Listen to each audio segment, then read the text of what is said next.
Encore une fois, marhaba bik, Karim, on passe à la deuxième partie.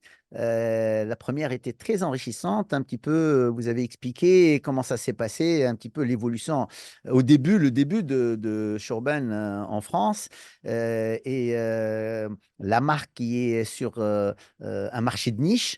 Et d'ailleurs, je rappelle notre sujet, l'accès au marché et l'internationalisation des entreprises tunisiennes. بالعربي موضوعنا هو اقتحام الأسواق وصعوبة عولمة المؤسسات التونسية. صعوبة on va en parler tout à l'heure un petit peu sur l'évolution de l'internationalisation de Shurban. Alors, tout à l'heure, vous avez dit que être sur une niche, c'est pas si simple que ça. C'est-à-dire que l'accès au marché, vous avez choisi à être sur des canaux plutôt difficiles parce que la concurrence est quand même assez très importante, surtout sur la qualité, sur l'approche un petit peu d'aller chercher des clients difficiles, les chefs étoilés.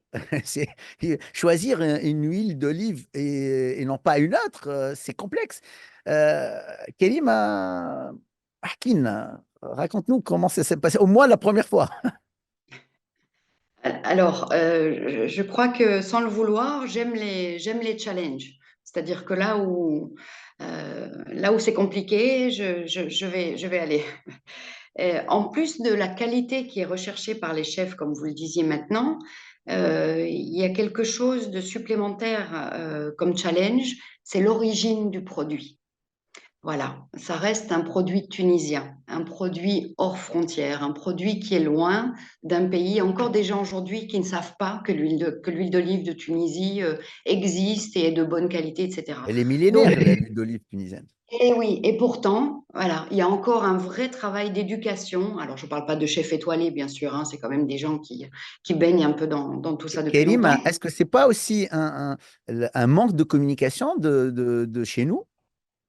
Alors, je pense qu'il y a un manque ou en tout cas une, comment- Valorisation, peut-être? il y a un problème de valorisation. Je pense que la Tunisie a peut-être tendance à se sous-estimer ou à sous-estimer sa capacité à se mettre en avant.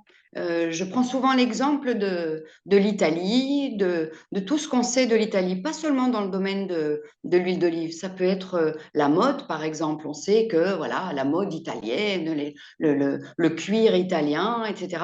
Voilà, tout ça, ça baigne comme ça dans l'inconscient collectif depuis des dizaines et des dizaines d'années. Il est temps, Kérim, je m'excuse.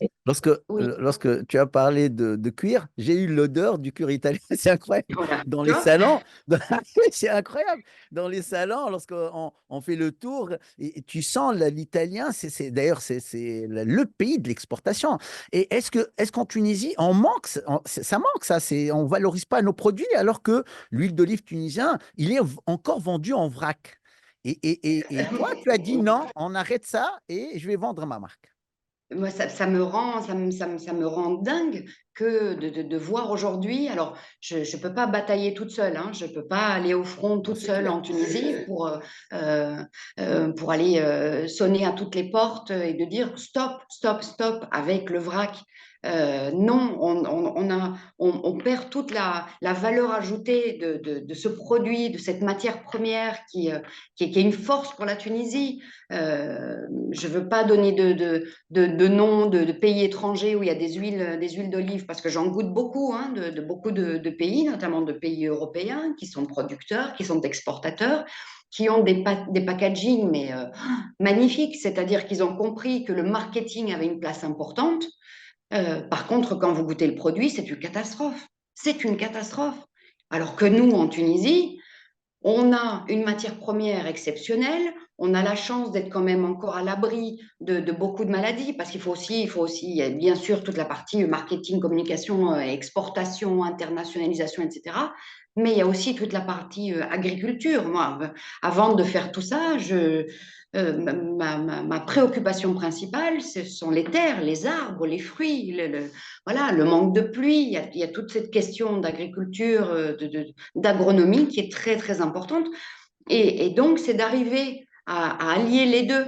Et quand je goûte certains produits étrangers qui ont un packaging à un prix exorbitant, mais qui vaut absolument pas la qualité de ce que nous, on est capable de produire et de vendre, je me dis que, mais mon Dieu, mais on devrait faire des tables rondes en Tunisie, mais ou vraiment une espèce de formation collective dans chaque village, dans chaque ville, dans chaque campagne, avec les agriculteurs, l'agriculteur qui a 10 oliviers, qui va aller vendre ses olives, qui va les stocker n'importe comment, etc. Non, faire évoluer ça pour que chacun puisse se rendre compte de l'or qu'il a dans les mains. C'est-à-dire, ce n'est pas juste au niveau pécunier, mais c'est vraiment voilà, une mise en avant et que tout le monde puisse en profiter. Et aussi l'agriculteur qui a 10 oliviers dans son champ.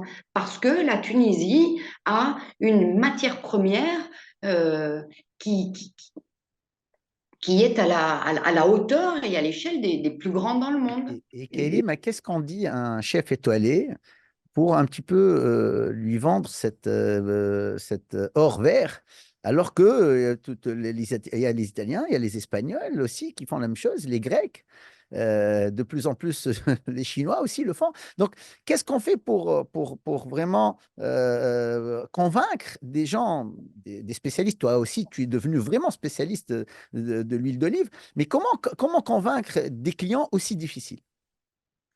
Alors, il y a plusieurs choses.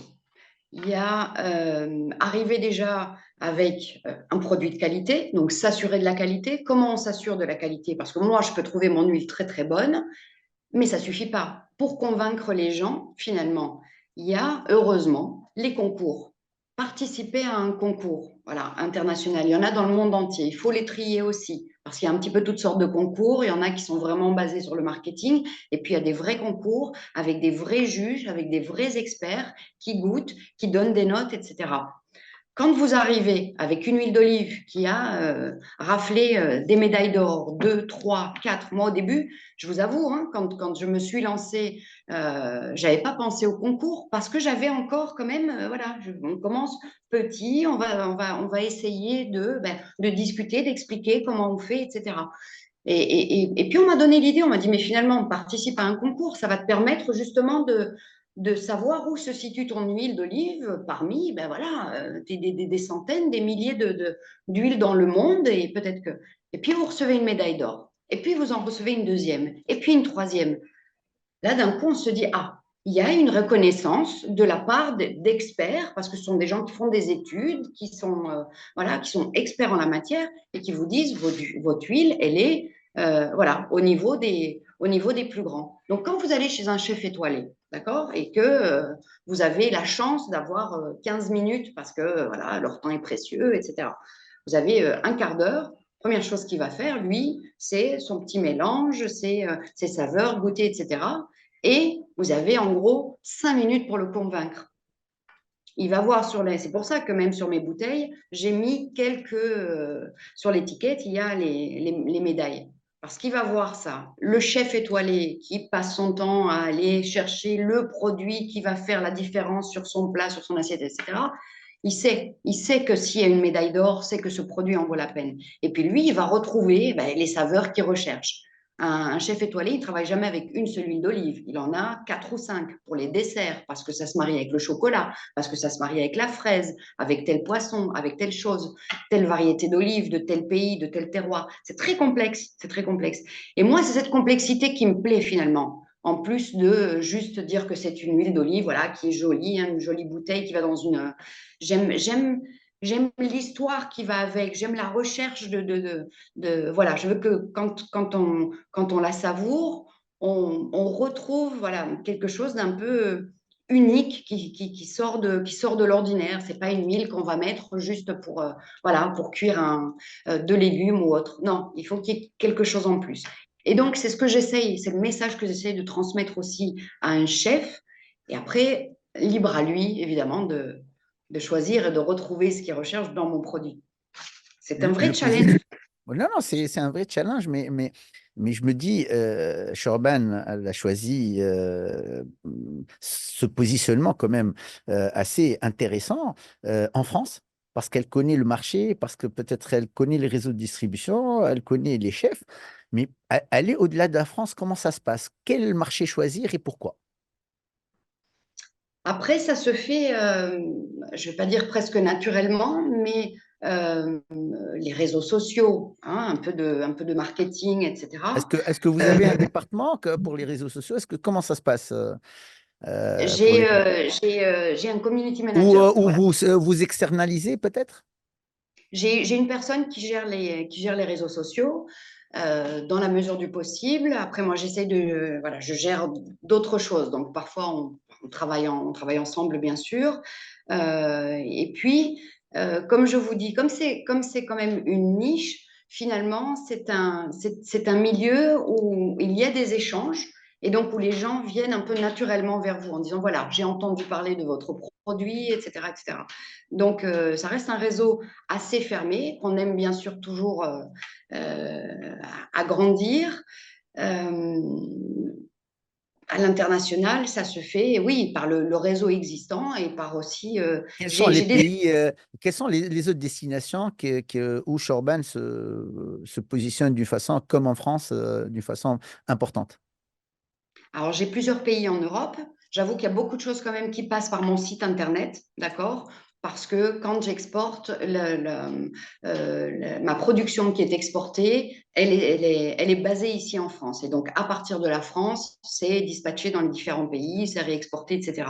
Donc, j'ai plusieurs pays en Europe, mais ça peut se passer directement via le site internet. Il y a l'Afrique qui commence à se développer également. Donc là, j'ai une attention toute particulière sur les pays africains. J'ai l'île de la Réunion. Mais voilà, je dirais que j'ai la chance de devoir gérer des demandes plutôt que aller, moi. Vu que tu as vécu en Chine, est-ce que tu as Oui, essayé de toucher ce marché ou pas du tout?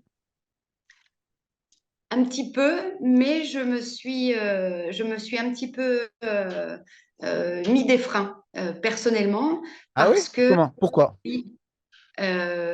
parce qu'il y a des moments qui sont opportuns.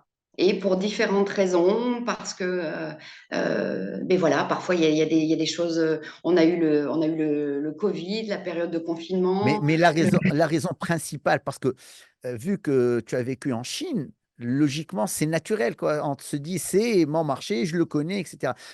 Quelle est la raison principale qui t'éloigne au moins momentanément d'un marché important? C'est une histoire de timing. Je le prends vraiment comme ça. C'est-à-dire que je veux me sentir prête pour le marché, notamment le marché chinois, qui est là. Hein. Tout est, je ne vais pas dire que c'est en stand-by. Je suis sur les starting blocks. Mais voilà, comme je vous dis, j'ai des raisons personnelles, mais même familiales. Quand j'ai perdu mon papa il y a 3 ans, il y a eu une espèce de Allah yarhamou. voilà, la yarahmou, que Dieu ait son âme et Dieu sait comme, voilà, comme je le sens proche au quotidien. Et voilà, c'est cette énergie qui est transmise, etc. Je veux qu'elle soit euh, canalisée. Voilà, je veux canaliser les choses, ne pas aller trop vite sur certains marchés, de peur aussi de ne pas pouvoir combler. Le marché chinois, c'est un marché énorme, d'accord? Quand vous avez un client chinois qui veut tester, d'accord, qui veut des échantillons, c'est pas un carton d'échantillons qu'il veut, c'est une palette d'échantillons, d'accord? Donc, si la commande suivante, c'est 3 conteneurs par semaine, je sais très bien que moi, avec mon marché niche et de niche et ce que je veux préserver, voilà. Donc, il faut que je puisse canaliser ça aussi et être sûr que la demande qui est faite correspond bien au produit que je veux vendre. Il y a une Comment vraie. Dites-moi, non. Comment Karim prépare l'évolution de Shorban toujours à l'international? Est-ce que intégrer des partenaires, est-ce que améliorer la production, on peut pas, il y a une production d'une terre, on peut pas, est-ce que il faut racheter d'autres terres, est-ce qu'il faut avoir des partenaires pour avoir plus de production, est-ce qu'il faut avoir des partenaires financiers pour évoluer d'une façon plus professionnelle, internationale? Euh, Est-ce que Karim a préparé tout ça ou c'est en train de venir doucement? Alors, ça vient à différents niveaux. C'est une question très intéressante Parce que c'est vrai qu'au début, j'ai vraiment tenté de protéger. C'était vraiment mon bébé, c'était la création, c'était quelque chose de très familial. Donc je le voyais vraiment comme, voilà, comme mon bijou à moi que je protégeais. Et c'est vrai qu'aujourd'hui, j'ai tendance à plus m'ouvrir et à être peut-être plus ouverte à certains partenariats, à certains développements avec investissement et autres. Ensuite, effectivement, en Tunisie, il y a la possibilité d'acheter des terres, ce qui est quelque chose que j'envisage également, de travailler avec des partenaires. Et pour cela, ça prend du temps parce que il y a toute une notion d'éthique environnementale, d'agriculture biologique, c'est-à-dire pas d'engrais chimiques, pas de produits intrants, etc. Comme je vous disais tout à l'heure, la partie agriculture est très importante. Pour ça, c'est un travail de confiance, mais également de contrôle, qualité, etc. Donc, c'est en train de se mettre en place parce que j'aimerais effectivement que la marque Chorban englobe la ville de Chorban, cette petite ville, ce village de Chorban, et c'est-à-dire pouvoir travailler avec les autres agriculteurs, les autres producteurs autour de moi. C'est qui est vraiment, alors c'est pas un système de coopérative parce qu'il y a des choses qui se perdent dans la coopérative, mais c'est vraiment un échange avec aussi peut-être ce désir de transmettre des bonnes pratiques que j'ai apprises moi et que je pourrais éventuellement voilà, transmettre autour de moi. Je dis pas, loin de moi la prétention de savoir ce qu'il y a de mieux pour faire de l'huile d'olive, mais c'est un échange de best practices. Voilà. Il y a ça. Et puis, il y a aussi toute la partie tourisme alternatif. Je veux que non seulement il y a l'internationalisation du produit, de la marque, de la valeur du terroir tunisien, mais c'est de faire venir des gens jusque-là. Vous venez voir comment ça se passe, venez voir comment on produit, venez voir la Tunisie.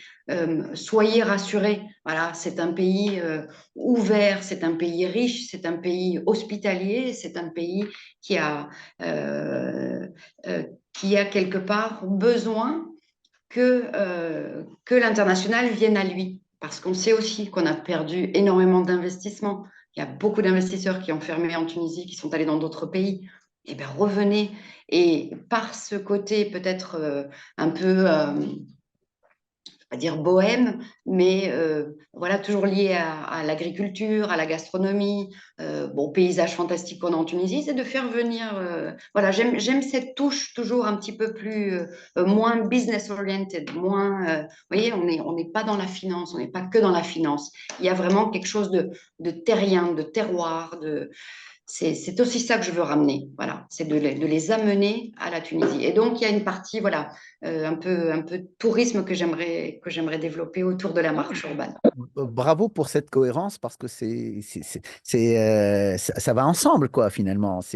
Vous travaillez sur une niche, vous voulez aussi raconter une histoire, vendre un petit peu cette beauté et cette bonté et cette qualité de l'huile d'olive bio. Donc vous êtes très cohérente. En quoi, par exemple, l'écosystème peut vous aider à encore évoluer à votre vitesse, quoi? Écosystème. Je vous avoue que là, on a vécu 3 années assez compliquées, la sécheresse, etc. Donc, j'essaye de rester à jour, et ça, c'est un gros travail aussi, ça prend énormément de temps, de rester à jour sur les différentes pratiques, parce que le manque d'eau, on le sait, hein, par exemple, le réchauffement climatique, ces choses-là, vont avoir une influence sur la production, parce que je fais de l'huile d'olive, je fais également des amandes. Euh, c'est un peu complexe comme situation aujourd'hui, mais on étudie toujours les meilleurs moyens aussi bien de garder cette éthique, cette protection du domaine, de l'écosystème qui est le nôtre en Tunisie, euh, tout en, euh, tout en évoluant. Kérim a fait son boulot. Mais Oui. de l'autre côté, il y a aussi son environnement. Comment l'environnement ou la partie aussi administrative ou, la partie aussi gouvernementale, comment on peut t'aider à ce que Shorban ou d'autres marques peuvent évoluer et améliorer? Bien sûr, il y a le problème de l'eau, il faut essayer d'y réfléchir ensemble. Mais qu'est-ce qu'on peut faire pour améliorer les performances de Shorban? Alors c'est fou parce que j'ai toujours été très très discrète par rapport à ça, discrète dans le sens où euh, je n'ai jamais voulu aller sonner à des portes en disant mais est-ce que vous pouvez m'aider? C'est-à-dire que de manière un peu personnelle, je me suis dit bah, je développe quelque chose, je n'ai pas à aller demander des subventions, etc. Parce que ça, on m'en parle souvent en Tunisie. Oui, mais le gouvernement peut t'aider, les administrations, etc., etc. Donc c'est quelque chose sur lequel je ne sais pas, et peut-être un petit peu de timidité parce que c'est pas mon fonctionnement. Je pars du principe que voilà, quand je me lance dans quelque chose, je le fais moi-même. Mais je dois quand même signaler que j'ai eu énormément de retours des administrations, que ce soit même Oulait Mehdi. J'ai eu la chance de rencontrer le gouverneur de Mehdi et des échanges enrichissants et rassurant. C'est-à-dire que ça se terminait vraiment sur des notes où vous pouvez avoir confiance en nous. Si vous avez besoin, nous sommes là. Et c'est ce que leur disais aussi. Le message, c'était si je peux avoir confiance en vous, ayez confiance en moi également. Parce que je veux et je pense pouvoir, par mon expérience à l'étranger, par le réseau qui est créé justement à l'international, apporter des choses voilà, à mon gouvernorat, à ma petite ville, à mon pays de manière un peu, bon, bien sûr, je n'ai pas la prétention de pouvoir développer quoi que ce soit de grandiose en Tunisie. C'est mon souhait le plus cher pour le pays. C'est pour ça que j'aimerais qu'on soit unis, euh, que ce soit dans le domaine de l'agriculture, de l'huile d'olive ou d'autres domaines qui sont portés également sur l'international. Euh, Moi, je pense que ce que je demanderais aux administrations en Tunisie, ou en tout cas tout ce qui est en matière de développement, c'est vraiment de développer la communication à l'étranger. C'est-à-dire pas nécessairement juste pour moi, je ne veux pas le voir de manière personnelle, mais c'est vraiment investir un petit peu comme le font, et je reviens toujours à ces pays comme l'Italie, je veux dire, voilà, le cuir, quand on pense au cuir italien, on le sent, eh bien, il faudrait qu'on puisse euh, euh, avoir une espèce d'explosion comme ça de marketing, de communication partout à la fois, mais que ce soit, comment vous dire, de manière assez moderne et incisive. Voilà. Aujourd'hui, en Tunisie, on a d'excellents jeunes sur les réseaux sociaux qui sont capables de faire des choses fortes, avec des messages forts. Pour mettre au goût du jour, c'est-à-dire que le tourisme tunisien, à l'époque, on voyait le Mechmoum, Sidi Bou Saïd, etc., etc. C'est très bien, mais là, il faut qu'on passe à la vitesse supérieure. On a des artisans, on a dans la mode tunisienne, mais traditionnelle, on a des choses fantastiques qui sont faites en Tunisie, mais on ne les voit qu'en Tunisie. Et c'est dommage, il faut que ça puisse percer à l'étranger. Et je pense que, et voilà, peut-être les offices de tourisme, les consulats, les ambassades, il faut il y ait un vrai développement à ce niveau-là, de dire, bon, ben, on prend ce qu'il y a en Tunisie et on les met sur la table de toutes les capitales où la présence tunisienne se trouve aujourd'hui, Kélim, sans, voilà, sans mettre la marque Chorban absolument en avant. Je veux rester humble avec ça. très bien. Et point de vue logistique, point de vue financier, c'est-à-dire que, par exemple, le code de change, est-ce qu'il pose problème? La logistique en Tunisie, est-ce qu'elle pose problème? Est-ce que tout est facilité pour Shorban? Est-ce que tout est... Il n'y a pas de souci de ce côté-là? Alors, il n'y a pas de facilité en particulier parce que c'est Shorban, hein, attention, je fonctionne comme toutes les autres entreprises, que ce soit au niveau de la logistique, que ce soit au niveau du transit, des douanes, etc. C'est très rigoureux. Moi, je vais vous dire une chose, bon, bien sûr, rien n'est facile, euh, mais j'aime les contrôles qui sont mis en place avant l'export d'une huile d'olive. Il n'y a pas une huile d'olive tunisienne qui sort du pays sans être passée par des analyses physico-chimiques, par l'Office de l'huile, etc.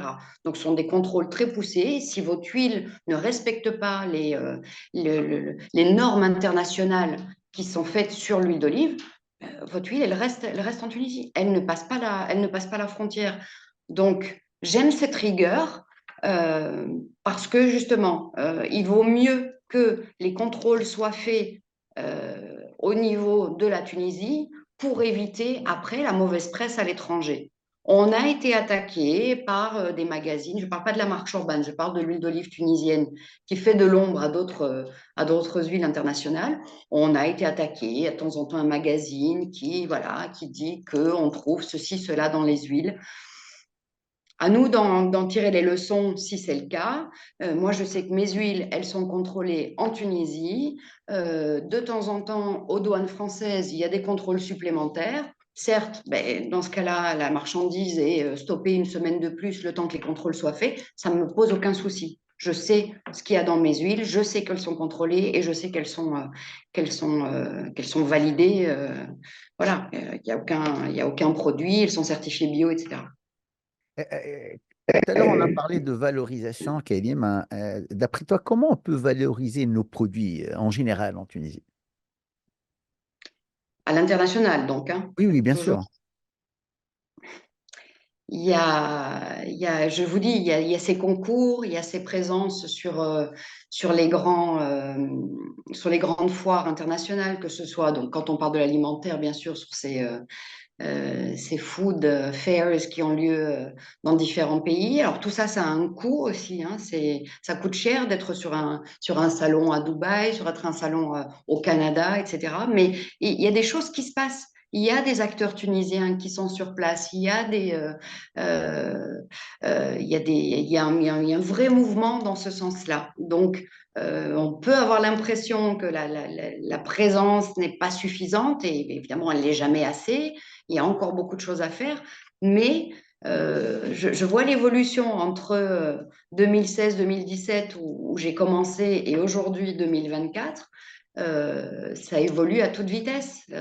Je vois des gens qui développent des produits presque tout simples. Les harissa tunisiennes, mais c'est un produit culte, mais qui se retrouve partout aujourd'hui et pas que en tube dans des supermarchés. C'est-à-dire que euh, euh, ça se développe malgré tout.